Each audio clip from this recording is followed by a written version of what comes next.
आसंता 11 तारिख दिन बलांगीर आसिबे प्रधानमंत्री नरेंद्र मोदी। पथर चेपा स्थित बीजेपी कार्यालय रे आयोजित सांबादिक सम्मेलन में प्रधानमंत्री गस्त कार्यक्रम संपर्क में सूचना देइछंती जिला बीजेपी सभापति शिवाजी महांती। दिया जाइथिबा सूचना अनुसार आसंता 11 तारिख दिन 11:30 समय पथर चेपा स्थित बीजेपी कार्यालय निकट में रहिथिबा सभास्थल लक्षाधिक लोकंकु संबर्धित करिवे प्रधानमंत्री। एथिपाई जिला बीजेपी पक्षरु यथेष्ट प्रस्तुति करा जाइथिबा कहिसंती बीजेपी सभापति श्री महांती। प्रचंड ग्रीष्म प्रवाह को दृष्टि रखी लोकों पानीय जलर व्यवस्था करा जाइथिबा बेले गाड़ी पार्किंग पाई मध्य सुबंदोबस्त करा जाइथिबा सूचना दिया जाइछि। से कहिसंती जे बलांगीर संसद क्षेत्रर 7टी जाक विधानसभा क्षेत्ररू लक्ष लक्ष लोक से दिन कार्यक्रम में जोगदेबे बोली कहा जाइथिबा बेले नरेंद्र मोदी प्रभाव में बलांगीर सांसद आसन सह 7टी जाक विधायक आसन में बीजेपी विजय हासिल करिबो बोली सभापति श्री महांती आशा व्यक्त करिसंती। एथि सहित मुख्यमंत्री नवीन पट्टनायक दादनगढ़ में प्रार्थी होइथिबा बेले जने साधारण चाषी बीजेपी दलर कंटा बांझी प्रार्थी लक्ष्मण बाग तांको पराजित करिबा पई अंटा भेड़ी सारिथिबा कहिसंती जिला बीजेपी सभापति शिवाजी महांती। दिन 11:30 बेलू आमर प्रिय प्रधानमंत्री नरेंद्र मोदी जी बलांगीर आसबार कार्यक्रम रही।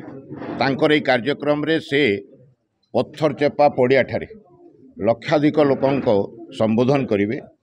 यही कार्यक्रम रे आम बलांगीर पार्लियामेंट्री कन्स्टिट्युएंसी 7टी जाक विधानसभा बलांगीर, पाटनागढ़, कंटाबांजी, टिटलागढ़, लोईसिंगा, सुवर्णपुर, बीरमहाराजपुर 7टी जाक निर्वाचन मंडल लोक ये उपस्थित रहिबे एवं लक्षाधिक लोकंकर समागम हबार संभावना अच्छी।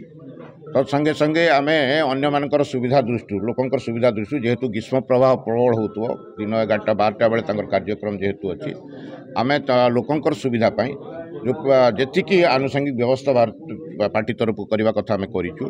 सफिसीयंट पानी व्यवस्था करा फेरला बेले भोजन व्यवस्था करा। तो संगे संगे आम जो गाड़ी से सब आसवे ताकू आम से पड़ियार जेतिकी पाखक आनी पारिबा पता सेतिकी पाखक आने चेष्टा करूँ। ड्रपिंग जोन तैयारी करूँ जो पूर्व दिन में आम देखीचु पूर्व प्रोग्राम मानक बहुत बाट छाड़ी देते लोक चली चली हैरान होते। एथर किंतु काहाकू भी 1 किलोमीटर अधिक बाट चलने पड़ो ना। स्वाभाविक आपड़ देखते जो मोदीजी स्ट्राइक रेट जदि आप देखिए सर्वभारतीय स्तर में मोदीजी स्ट्राइक रे 90+% अच्छी माने से जोटिक जाती से केवे फेल हुए ना। तार अर्थ स्वाभाविक अच्छी गस्त निश्चित भाव में बहुत प्रभाव पकेब। आउ मोर पूर्ण संपूर्ण विश्वास कि जेहेतु से बलांगीर पार्लियामेंट को आसुचंती बलांगीर पार्लियामेंट तो निश्चित भाव में आम जीतबू। तो संगे संगे 7टी जाक विधानसभा उपर तार प्रभाव पड़ो। आ ये 7टी विधानसभा जेहेतु ये बिजु जनता दलर सरकार 25 वर्ष हो गला अच्छी तो तार आंटी इनकम्बेन्सी संगे संगे मोदीजी लोकप्रियता आप देखिए मोदीजी गत बरहमपुर तांकर समावेश रे से एपरी घोषणा कर ओडिशा रे सरकार 4 तारिख दिन तो हो निश्चित। तत्संगे संगे मुख्यमंत्री प्रार्थी आम सब किए हे 6 तारिख घोषणा हो कौ दिन से ने 10 तारिख दिन शपथ ने प्रकार घोषणा करके जाइछंती। तो एडे बड़ नेता घोषणा कलापर आउ तो कौन सन्देह क्या मन रहा कथा नुह। भारतीय जनता पार्टी संपूर्ण रूपे बलांगीर जिलार समस्त सीट जीतुची आ मोदीजी आसिला पर तो निश्चित निश्चित से आसबे मना नहीं। बट आमर खाली गोटाए विषय कहवा कथा जे 25 वर्ष सरकार रहिला परे आमे समस्ते जानिचु कंटाबांजी गोटे दादन प्रवण एरिया आउ जदि बलांगीर जिलार जो लक्षाधिक दादन जाती बाहर को कर्म अन्वेषण में ताहले सबुठु अधिका को एरिया जाती से कंटाबांजी आउ 25 वर्ष शासन कल तांको तो किसी कल ना। एबे से दादनगढ़ को आस तुम से निर्वाचन लड़ाई एबे कहूच जे तांकर लोक जी अच्छा से गुमास्ता सी कहूँ जे दादन ना कहीकि ओडिशा को बदनाम करा जाउछि।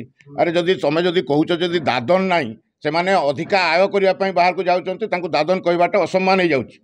मु तो मत थे थे प्रति गोटे ये आसे जे ये भलिया लोक जो लोक घर द्वार छाड़िकी जाऊँच कर्म अन्वेषण पेट पोषापी तांकु से कहते अधिका आय करने से अन्य जगह को जाऊँच तार अर्थ ये तुम्हें से लोकों किसी कल ना गोटाए फैक्ट्री ना जलसेचन ना कृषि क्षेत्र तो सबुठू जदि खराब स्थिति मु सर्वभारतीय स्तर में तो ना आसब ना बलांगीर जदि ओडिशार खाली आप देखिए ओडिशार डाटा नियंतु एग्रीकल्चर सेक्टर सबुठू जदि खराब परिस्थिति जदि कृषि क्षेत्र में कौटी अच्छी ताहले बलांगीर जिले में आ कृषि क्षेत्र जदि उन्नति न कर दादन अटक आईस ये लड़ाई आसंता 4 तारीख दिन आप देखिए मुख्यमंत्री ओरिजिनाल औकात कौन आमर गोटे गरीब पिला चाषी पिला 3 टंका पर डे रे लेबर आकार काम करुवा पिला आज लड़ाई कर भारतीय जनता पार्टी प्रार्थी होकर केमिति पानी पीएबा धूली चटेकी पठेबा देखिए 4 तारीख।